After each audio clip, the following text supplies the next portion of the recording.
Hi everyone, and welcome back to my channel. I hope you're all well. So in this video we are going to be reviewing the new Mutants, which is finally released after 3 years following its scheduled release date, and also it's the first movie that I have watched in the cinema in what feels like forever. After 6 months of waiting in lockdown to go to the cinema again, finally we have the new Mutants, which is a really suitable movie to watch after its 3 years delay, not just because of COVID but because of the Disney Fox merger and loads of other reasons as well. New Mutants is finally out, and whilst it's not a perfect movie, it is still a fun movie as well. You can tell that it's set within the Fox X-Men world, and it's the first horror movie for the X-Men Fox world, and also pretty much for the whole comic book world as well. So that's kind of a nice unique take on the whole comic book franchise in terms of having a horror based movie.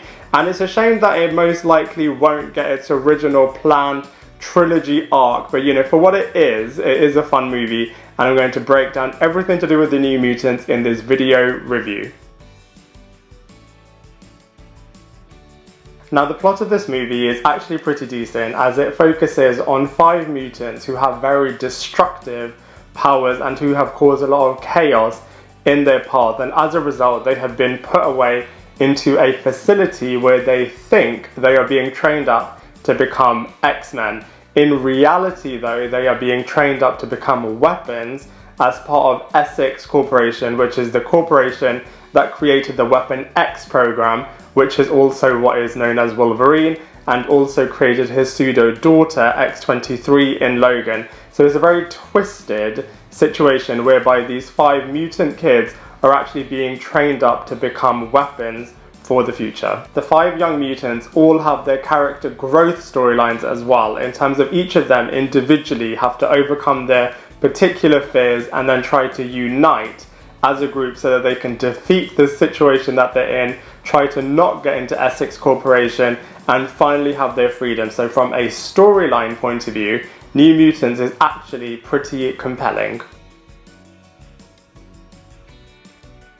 So from a cast and characters point of view, it's a really interesting one with the New Mutants, as it's a very small cast.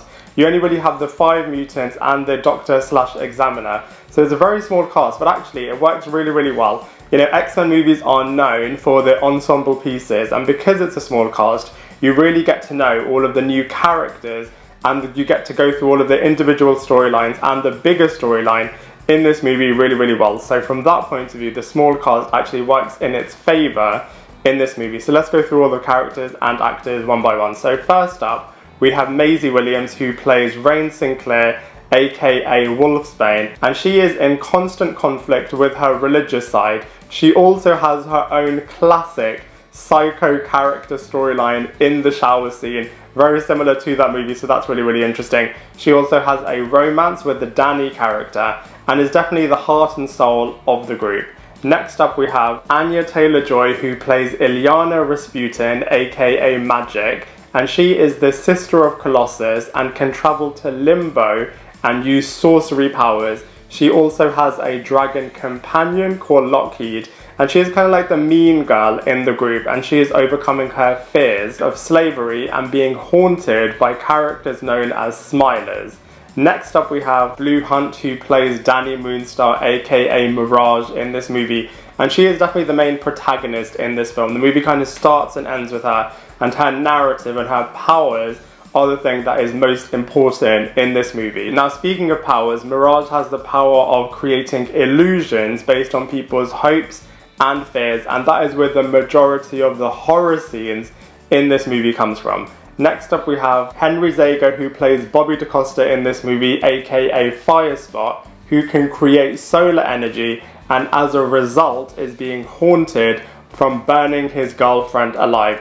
Now, I preferred Sean Teal's character of Eclipse, which was kind of like a reimagining of Firespot in The Gifted. I feel like Henry Zaga's character is probably the least developed in this movie, and I much prefer the Eclipse character over this version of Firespot. Next up we have Charlie Heaton from Stranger Things, who plays Sam Guthrie in this movie, aka Cannonball, and he has the power of turning into a cannonball and just going super fast towards his direction. So he gets haunted by accidentally killing his father and his co-workers in a mine shaft. And then finally we have Alice Braga, who plays Cecilia Reyes, who is able to create force fields and is the main doctor slash examiner that's kind of getting these characters ready to be shipped off to Essex Corporation. Now in terms of her superpowers, they are very similar to Lauren Strucker's powers from The Gifted as well. So I feel like there's a lot of similarities between the New Mutant powers and the Gifted powers. But anyway, from a characters and cast point of view, the characters in this movie are really, really great. And like I said before, because they're reduced in terms of having a very small cast, you can really get to know these characters really well within a 90-minute runtime, and you can kind of have all of these 5 mutant characters leading the film really well. From a visuals point of view, this movie is very different. It's very different to any of the other X-Men movies out there, and also very different to any comic book movie out there as well. But that being said, I kind of appreciated the fact that it was very different. I kind of took it for what it was.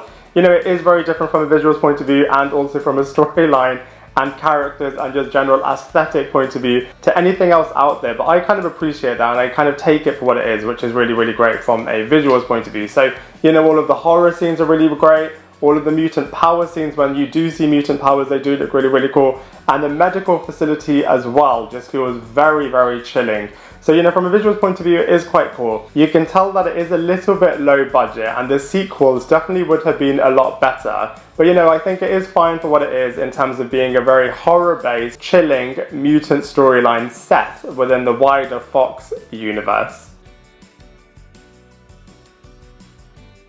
In terms of comparisons, I'd say this movie is a much better ending to the Fox X-Men era than Dark Phoenix was, and it's also a lot better than the Wolverine was as well. But I'd say that's probably as far as it goes in terms of being better than any of the other Fox X-Men franchise properties, because I kind of preferred the other X-Men ensemble movies, and I think it's also not as good as the other MCU and other comic book movies are as well. But that being said, like I said before, it is a really nice standalone horror movie, which is really, really great. In terms of where this movie is set, it's really interesting actually, as originally this movie was going to be part of the past characters in terms of the younger X-Men group of characters, i.e. the James McAvoy era. And then I think in the third movie they were eventually going to cross paths with those younger X-Men characters as well, which would have been really awesome. And actually the Storm character was going to be part of this movie as well, and she was going to play a similar role to the Cecilia Reyes character and kind of be the psycho that was kind of part of the Essex Corporation that is kind of training these characters to become weapons in the future. So it really would have destroyed the Storm character, so it's good that they didn't do that. But after Apocalypse didn't do that well from a critic's point of view, I personally really liked X-Men Apocalypse. So anyway, because of the fact that that movie wasn't that well received, then they kind of shifted New Mutants to be part of the present storyline, and I feel it could either link into what's happening with Logan in terms of a young group of mutant characters that are being experimented on and are kind of escaping to kind of a better life in Eden. And also, I think this storyline can quite neatly fit into the world of the Gifted in terms of having mutant characters that are being tested on that are part of the same time period as the other Gifted characters. So really it's quite interesting as it can slot anywhere. But that being said, hopefully potentially we'll see what will happen if a third and second one kind of come into fruition. But in terms of comparisons, a decent movie, but maybe not as great as other X-Men and comic book movies are. So in terms of the ending of this movie, all of the characters are able to overcome their individual fears, which is great. They're able to defeat Cecilia and escape from the facility and not go down the Essex Corporation group. So it's kind of like a bit of a happy ending while still having all of the horror elements in there. I believe in the sequel and in the trilogy they would have introduced the rest of the New Mutant characters, namely Warlock, Karma and Inferno, and they all would have been horror movies as well. The original plan was for the second one to be a bit of an alien invasion horror-based storyline, and the third one would have been a bit of an apocalyptic storyline with Inferno. And like I said before, I believe the X-Men would have crossed paths over here as well. We were also supposed to get a post-credit scene in this movie which would have featured Mr. Sinister and would have shown that he's maybe part of Essex Corporation as well and is experimenting on different mutants and kind of adapting and playing around with their powers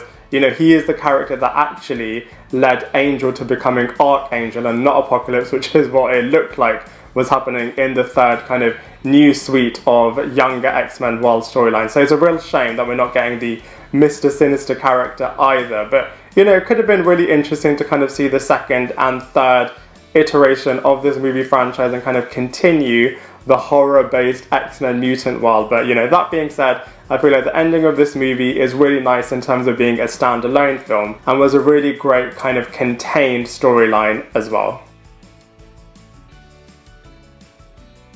Overall, I actually really enjoyed The New Mutants. I thought it was a really enjoyable, fun movie, very different to anything else X-Men related and anything else comic book related.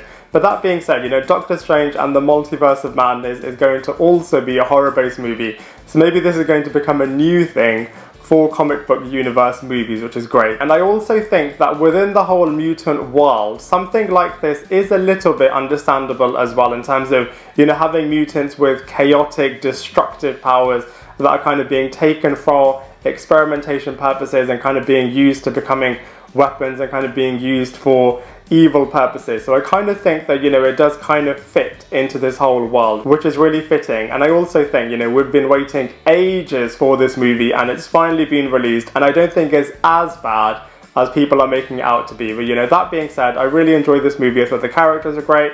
I really liked all of the overcoming fears storyline, a little bit similar to what happened in Green Lantern in terms of being able to overcome your fears, which I think is great. I really liked the fact that it was a different horror-based movie. I thought the visuals were decent. It still had all of the X-Men mutant-y type aspects in this film, which is great, and it was really different. So for all of those reasons, I'm going to give The New Mutants a solid 6.5 out of 10. I'd love to hear what you think, so please let me know in the comment section below. Otherwise, I look forward to seeing you in my next video.